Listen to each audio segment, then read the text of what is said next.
body stronger and so on, this pain has a little sense in it. And then this healing the soul and the body, making the body stronger and making the soul stronger, is all about self-control. It's all about being patient and self-controlling. Soul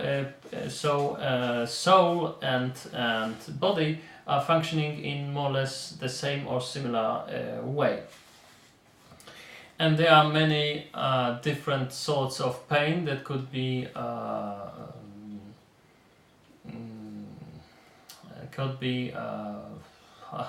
taken by different peoples. For instance, Greeks were not really happy about killing their enemies. They were fierce in fight, but they were more technical. They avoided to see in the enemy's eyes, but they were rational about taking the pain during illness.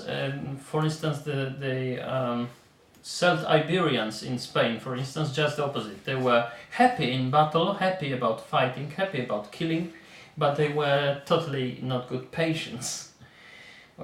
Patience.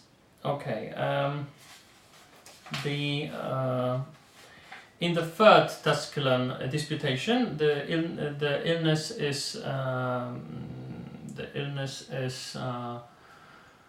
compared with the uncertainty of the soul, and philosophy is once again mentioned as the remedy. Epicurus was of an opinion that when you have some very bad memories, you should make your reason to take your thoughts off those bad things. And Cicero thinks just the opposite. He thinks that we should study our bad memories to make them less harmful for us. So it's more like Freudian even approach.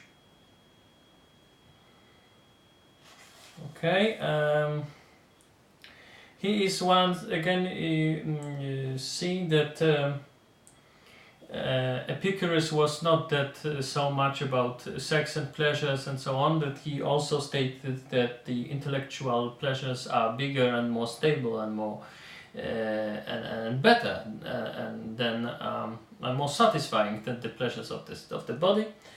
And he also thinks that you must be virtuous to be really happy. So even Epicurus is of my opinion, says so to say Cicero. So Cicero was basically of an opinion that was already mentioned and elaborated in the Tusculan Disputation number 2, that the biggest unhappiness, the biggest evil is shame and being in disgrace, in shame, not in pain, in physical pain, I mean. In the Tusculan Disputation number 4, there is one of the tyrant of the Greece mentioned, who just have reached all the limits of the power and influence, and he was, I don't know, I don't know what was his name, but he was a tyrant of Syracuse, and he has reached all the limits of power and influence, but he was so deeply controlled by his emotions and his urges that he couldn't be happy. And he was never happy, and he died because he was so crazy suspicious about everything that could undermine his influence and power. In the Tusculan Disputation number 5, Cicero argues that virtue is enough to be happy, and his student says, give me more arguments. The arguments that you have given me so far are not enough for me to make me agree with this notion.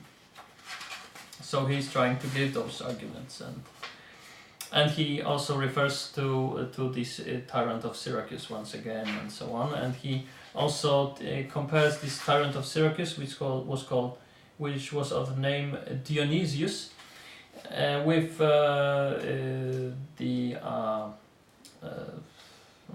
people who are famous for their knowledge and